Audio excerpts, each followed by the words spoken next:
Okay, it's your boy RealTalk, and this is the Rideshare Wrap Up 2022. Okay, Lyft and Uber still raping us dry with no Vaseline. Okay, you're still going to pick your drivers are still getting to go to pick up women, and they're looking at the phone and they're looking at the matching the phone up with the vehicle and your license plate. But then when they get in the car, they still gonna say to you, yeah, I was just trying to make sure that you won't trying to kidnap me. That's an insult. Don't nobody want your ass. Okay, I don't want you anyway. Okay, you still got a bunch of crazy ass Medicaid riders, old women and men. They got problem with Medicaid and bringing that shit to the drivers. You know what I'm saying? Like the driver is Medicaid. You know what I'm saying? We don't get Medicaid money, so y'all should take that shit to Medicaid. Okay. Then you got a bunch of people at grocery stores that when you pull up to the grocery store to pick them up, they got all these cases of sodas and water and groceries, and they think that the driver's going to get out of the car and help them take that shit and put it in the car, and then help them take that shit out the car and carry it up into the house. Oh no, drivers, you're not going to do that. They're going to walk that green mile on their own. Okay? Then you got a bunch of people that got luggage. Okay, you pull up to the airport to pick up a bunch of people, and they got luggage. Okay, and when you all this luggage, and then they'll get in the vehicle and leave the luggage back there, like you're going to get out of the car and put their luggage in the car for them. No. Keep your tip. Put your own luggage in the car. The trip ain't paying enough money, and I'm not going to depend on a tip from you. Okay, now then. As a Lyft XL driver, okay, you go around and you're picking up 9 different couples, okay? They're sitting there, they all of them park the cars at somebody's house, and then you pick up, when you pull up, you got 9 couples, okay? Well, let's be realistic. You got 4 couples, okay? 4 sets of husbands and wives, okay? All of them gonna try to cram as much as they can in your vehicle, okay? And then when they get in the vehicle, they act like they got the best lives in the world, you know what I'm saying? And talking about this and talking about that. But then they go to ask the driver questions. Hey, driver, how long you been driving? How long you been doing this? Listen, them people are already paying you a cheap fare to get somewhere, okay, in the gray area with 8 to 9 people in your vehicle if you can fit them in there. Them people did not pay you for you to tell them your life story. So don't share no information with them. You drop their ass off at whatever trending spot they're going to, or whatever a bureau they're going to, because that's the type of shit that white people do, okay? Don't you tell them people none of your personal business. Now, okay, gas prices is up and down, okay? It still don't benefit the driver, because Lyft trip structure is going to continue to drain your pockets dry. Okay? Now, you got a bunch of YouTube channels, rideshare channels, that don't support the strikes and the protesters. But any change, if any, that these protesters get and these strikers get, it's going to benefit them because they're still driving. But won't none of the YouTube channels, rideshare YouTube channels that have been monetized, support the strikes and the protesting effort. Okay, to them, it seems like that it's a waste of time. They're saying this because they're monetized now, and that they have several different businesses that they're working on. So they really don't care. So to them, the strike don't mean nothing. Okay, because they drive when they want to. Well, fuck you.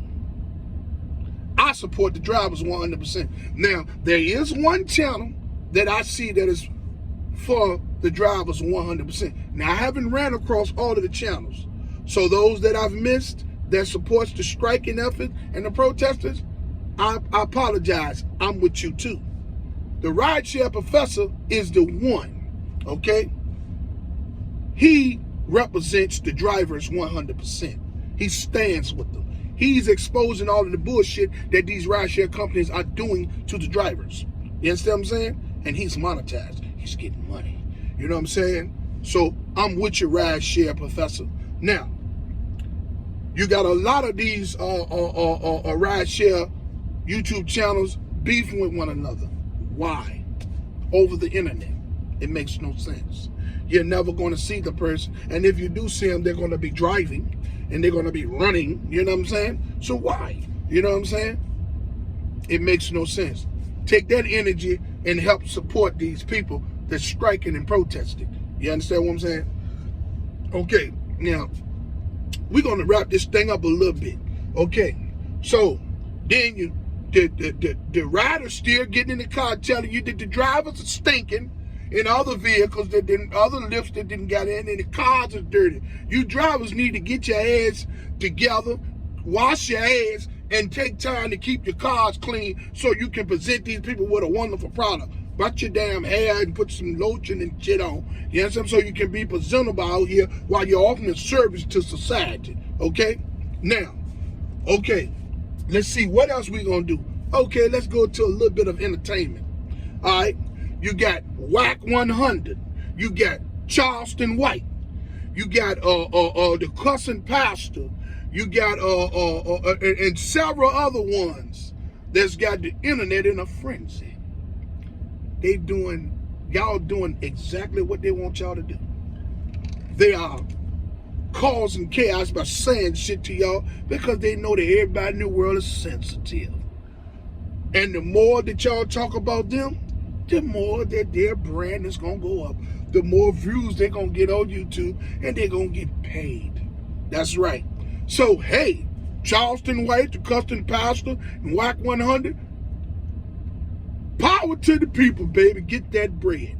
Okay, now, Romeo Miller, okay? You wrong for what you did, boy. You should never talk down on your daddy. You understand what I'm saying?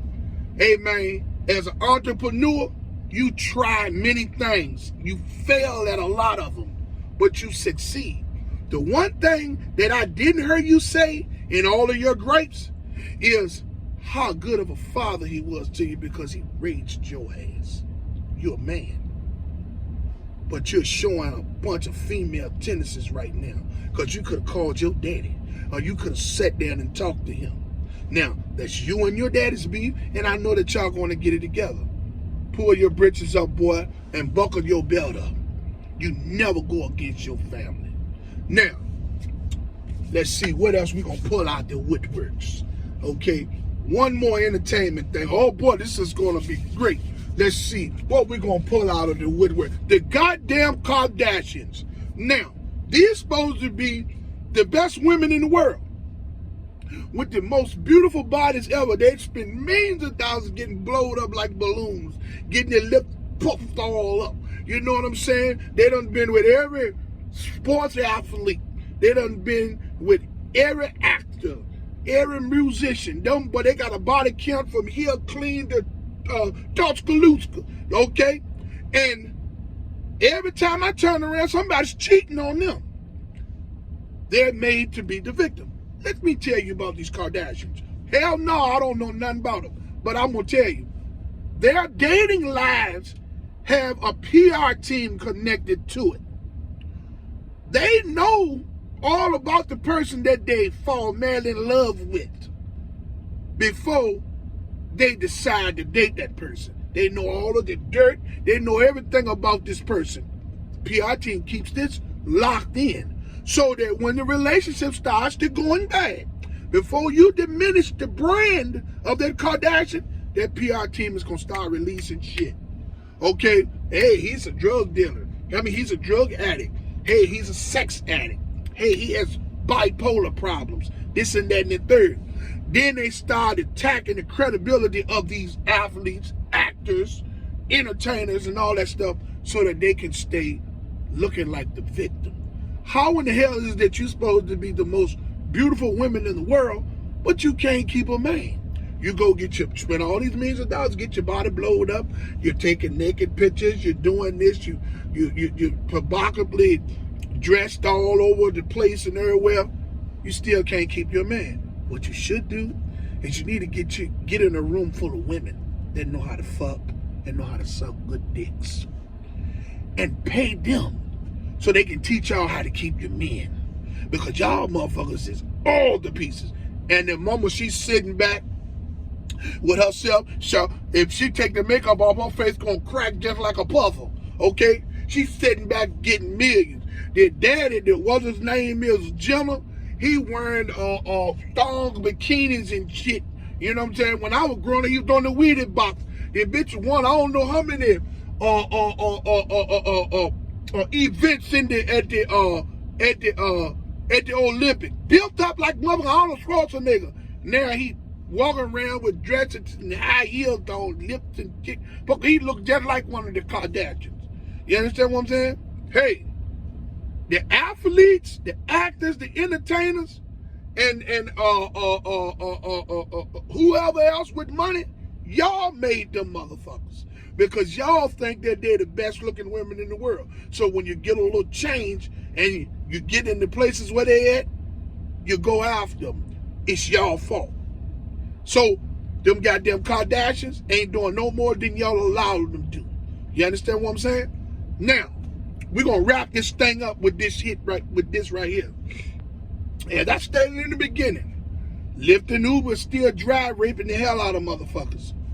I'm gonna predict that one of these motherfuckers is gonna go out of business in the next 2 years. Okay? Because they're almost obsolete now.